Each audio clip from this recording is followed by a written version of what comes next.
Oke guys, boleh bantu like, share, and subscribe untuk channel Biologi Trip ya. Boleh tulis di search engine-nya Biologi Trip, kemudian boleh klik pencarian.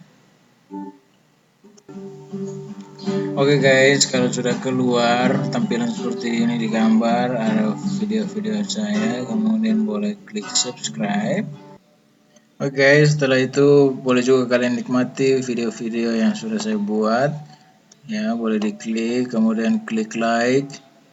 Ya, boleh berikan komen dan jangan lupa untuk tanda loncengnya ya. Video-video yang sudah saya buat. Thank you. Oke, selamat pagi guys. Kembali lagi dengan Kak Petra ya dalam video pembelajaran biologi ya. Hari ini Kak Petra akan menjelaskan impuls mission trip atau mekanisme pengantaran impuls. Yang lebih spesifiknya hari ini kita akan belajar mekanisme pengantaran impuls melalui akson. Pertama, ya, coba kita lihat dulu. Ini kurang lebih adalah gambar dari neuron yang kemarin adik-adik semua sudah pelajari bersama dalam neuron structure and function ya. Struktur dan function. Kurang lebih Kak Petra akan menjelaskan dulu awal-awal ya. Kurang lebih ini Kak Petra perbesar gambarnya di zoom ya. Ini adalah gambar dari membran sel akson. Membran sel akson di mana terdapat pompa-pompa ion Na+, pompa ion Na+, dan pompa ion K+, pompa ion Na+, dan pompa ion K+, ya, itu kurang lebih itu adalah protein integral yang akan difungsikan untuk lewat akses ya atau keluar masuknya ion ya, namanya pompa ion Na+, berarti ion Na+ akan masuk dan keluar lewat pompa ion tersebut. Pompa ion K+ juga berarti ion K+ akan masuk dan keluar lewat pompa ion tersebut. Nah, kita harus pahami dulu adik-adik semua bahwa dalam kondisi awal atau tidak adanya impuls ya dalam akson, berarti di dalam sel akson ya, di dalam sel akson itu terdapat banyak sekali ion K+ ya, dan di luar akson itu terdapat banyak sekali ion Na+ ya. Jadi kalau misalnya tidak ada impuls, berarti di dalam akson itu terdapat banyak sekali ion K+. Sedangkan kalau di luar terdapat banyak sekali ion Na+. Nah, ada 3 keadaan dari akson tersebut. Yang pertama ada keadaan polarisasi.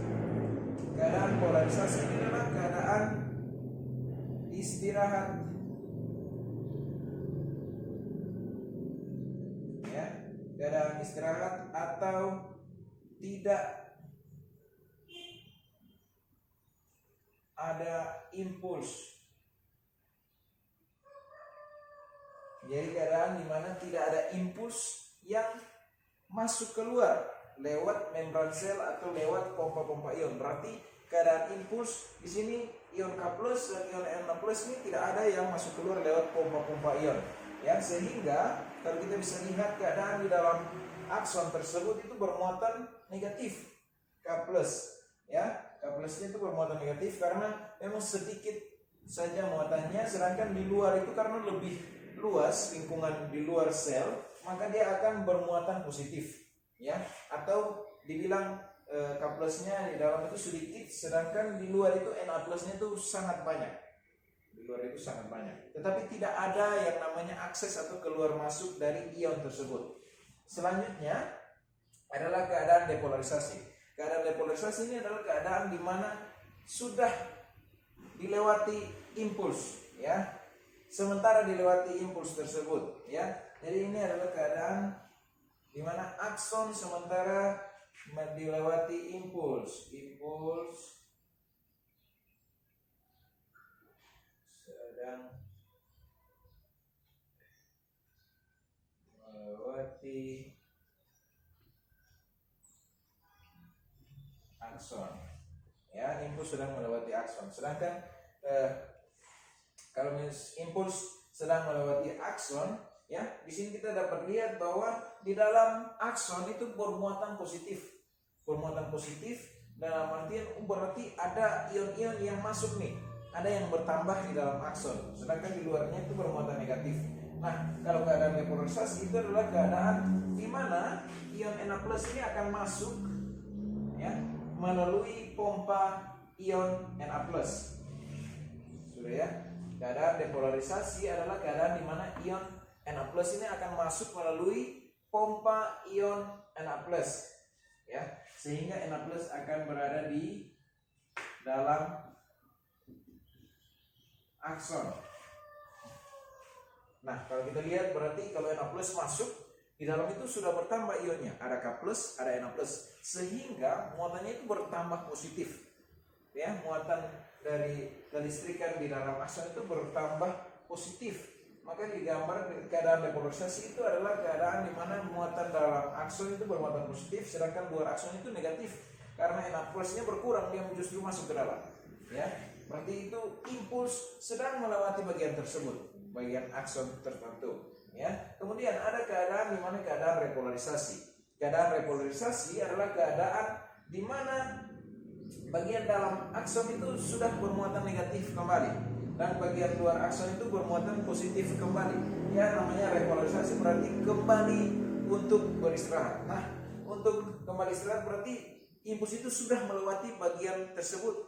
Ya, jadi dia sudah kembali istirahat. Dia sudah tidak lagi di bagian tersebut, tapi dia sudah melewati. Berarti ini kita tulis impuls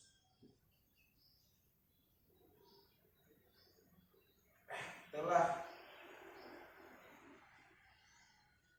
melewati akson. Ya, impuls telah melewati akson. Kalau impuls telah melewati akson, di sini kejadiannya ya ion-ion K+ yang dari dalam itu keluar ke luar sel. Ya, ion-ion K+ itu keluar melalui pompa ion K+. Ya, jadi di luar sel itu semakin bermuatan positif. Ya, sedangkan di dalam itu sudah berkurang karena K+-nya keluar, sehingga di dalam itu kembali negatif, sedangkan di luar itu kembali untuk positif. Repolarisasi, re itu berarti ulang lagi untuk istirahat, seperti itu ya. Jadi ini kurang lebih adalah materi pengantaran impuls melalui akson hari ini ya, pengantaran impuls melalui akson. Jadi coba kita jabarkan dalam gambar neuron yang ada di depan kita ya. Misalnya kita bagi menjadi 3 bagian besar ya, 3 bagian besar. Keadaan ini berarti kalau misalnya impuls belum melewati nih, impuls belum melewati 3 bagian ini, berarti ketiga-tiganya ini masih dalam keadaan polarisasi atau keadaan istirahat, belum ada impuls yang lewat ya. Berarti keadaan ion di dalam sel akson dan di luar sel akson itu masih sama, belum ada yang melewati pompa-pompa ion ya. Berarti ini masih dalam keadaan polarisasi.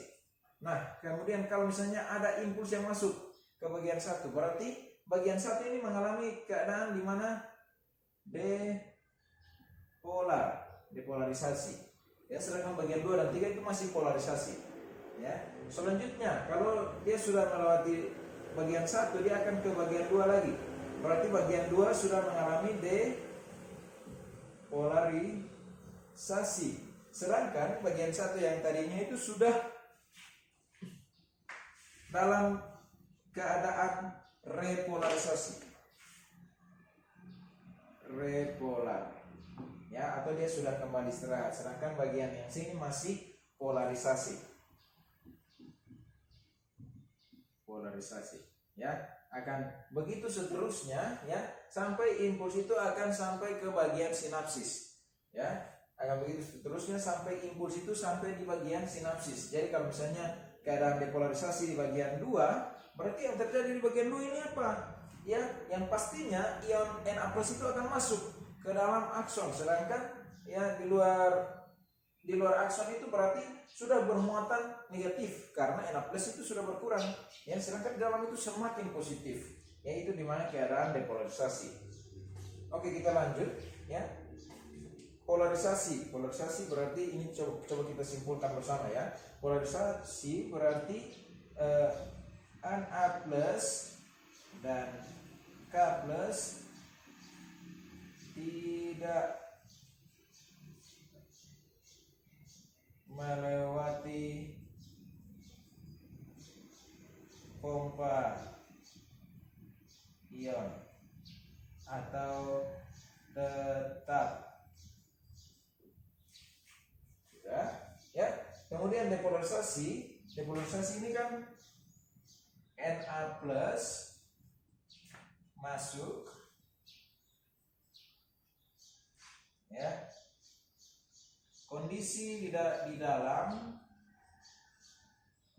akson bermuatan semakin positif, sedangkan di luar akson bermuatan negatif. Kemudian repolarisasi adalah keadaan di mana K plus keluar. K plus keluar berarti kondisi di dalam bermuatan negatif, sedangkan kondisi di luar bermuatan positif. Nah, kurang lebih kita sudah mempelajari satu bagian mekanisme pengantaran impuls melalui akson. Ya, pada video selanjutnya kita akan mempelajari bagaimana mekanisme pengantaran impuls melalui sinapsis. Jadi sampai di sinapsis itu ada bagian-bagian tertentu yang akan membantu proses pengantaran impuls ke sel saraf yang lain, ke otak atau ke organ-organ tertentu yang akan memberikan efektor terhadap kondisi lingkungan seperti itu. Ya, kurang lebih video kita sampai di sini. Ya, tunggu video-video selanjutnya. Sampai jumpa. Bye.